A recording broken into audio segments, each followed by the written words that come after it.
Pepsi has always been a brand that wasn't afraid to experiment.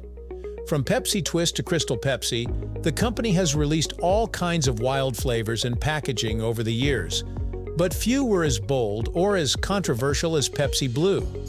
If you grew up in the early 2000s, you probably remember it.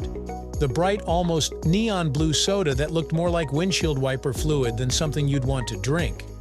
It came in 2002, rode a wave of hype, and then suddenly disappeared just 2 years later.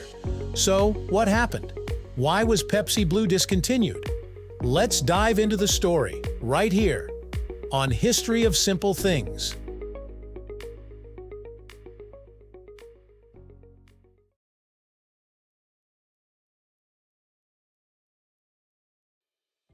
In the early 2000s, Pepsi was trying to reinvent itself. Coke had been dominating the market for decades, and Pepsi wanted something fresh, something that would grab attention and stand out. Their answer was Pepsi Blue, launched in 2002. Marketed as a berry-flavored cola, Pepsi described it as a mix between cotton candy and raspberry. But honestly, it didn't taste much like cola at all. The idea was to give it a futuristic, youth-focused vibe. Pepsi wanted it to feel edgy, almost like an energy drink before energy drinks really took over. And let's be honest, Pepsi nailed the visuals. The electric blue liquid was eye-catching. The bottle practically jumped off store shelves. This was the era of bold colors, spiky hair, nu metal bands, and extreme sports. Pepsi Blue was supposed to fit right into that culture. To push Pepsi Blue, the company went all in on marketing. They teamed up with pop culture icons of the time, most notably Britney Spears, who was at the peak of her fame. Pepsi rolled out massive ad campaigns, flashy commercials, and even tied the soda into the rising popularity of MTV culture. They wanted Pepsi Blue to be the drink of choice for teenagers and young adults.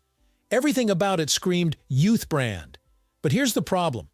All the marketing in the world couldn't hide the fact that people were divided on the taste. Pepsi Blue was supposed to taste like berry cola, but depending on who you ask, it was either deliciously unique or downright undrinkable. Some fans loved it because it was sweet and candy-like. Others thought it was way too sugary, with a weird artificial aftertaste.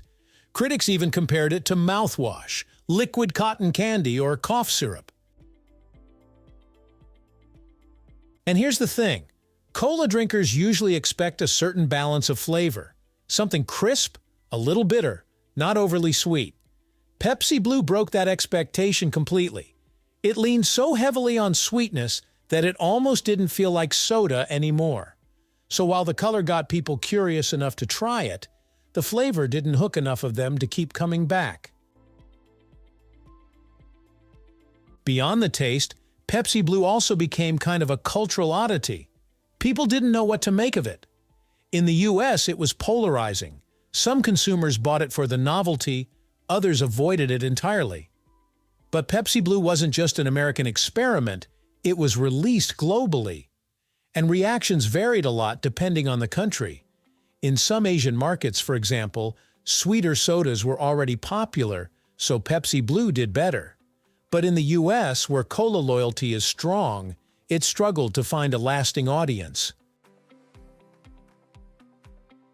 But here's where it gets interesting. Even though Pepsi Blue failed in the mainstream, it developed a cult following. Fans who loved it were devastated when it disappeared. Over the years, petitions popped up online begging Pepsi to bring it back. People would trade old bottles on eBay as collectibles. For many, Pepsi Blue became a nostalgic memory of the early 2000s, a symbol of that flashy, experimental era. In countries like Indonesia and the Philippines, Pepsi Blue actually stuck around much longer. International fans kept it alive in ways US audiences couldn't. Fast forward nearly 2 decades later, 2021. Pepsi surprised everyone by announcing that Pepsi Blue was coming back, but only for a limited time. The re-release was positioned as a nostalgic throwback. By then, the early 2000s had become retro, and brands were capitalizing on Y2K nostalgia. Pepsi Blue hit shelves again, and fans rushed to get a taste of the soda they remembered. But just like before, the return was short-lived. Pepsi never intended it to be permanent. It was a limited run, and after summer 2021 it vanished again. This time, though, it felt like Pepsi knew exactly what they were doing. It wasn't about competing with Coke or breaking into the youth market. It was about cashing in on nostalgia, giving fans a taste of the past, and reminding everyone of Pepsi's legacy of experimentation. If we step back, Pepsi Blue fits into a bigger pattern for Pepsi. Over the years, they've released lots of experimental products: Crystal Pepsi, Pepsi Holiday Spice, Pepsi Lime, Pepsi Fire, and more. Some stick around, most don't. But that's kind of Pepsi's identity. Coke has always leaned into tradition and consistency, while Pepsi often takes risks, chasing trends and trying bold new flavors. Sometimes it works, sometimes it flops. Pepsi Blue was one of the biggest flops, but also one of the most memorable. So, what's the legacy of Pepsi Blue? Even though it failed commercially, it left a lasting mark. People still talk about it. It shows up in nostalgia lists, in memes, in YouTube reviews. And for those who loved it, Pepsi Blue wasn't just a soda, it was tied to a moment in time. The early 2000s were all about bright colors, flashy marketing, and boundary-pushing experiments, and Pepsi Blue fit that era perfectly. It's proof that sometimes a product doesn't need to succeed to make an impact. Pepsi Blue wasn't about taste as much as it was about vibe, identity, and cultural memory. At the end of the day, Pepsi Blue was discontinued because it simply didn't sell.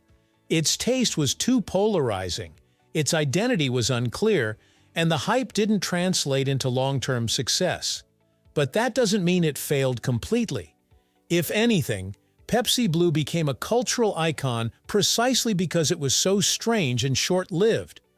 It's remembered today not for dominating the soda market, but for being bold, bizarre, and unforgettable. Thank you for watching.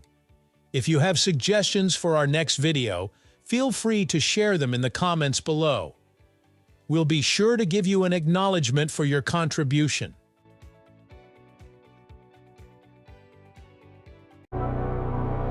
Thank you for joining us on this journey through the history of simple things. Don't forget to like, subscribe, and stay tuned for more stories woven through the smallest details.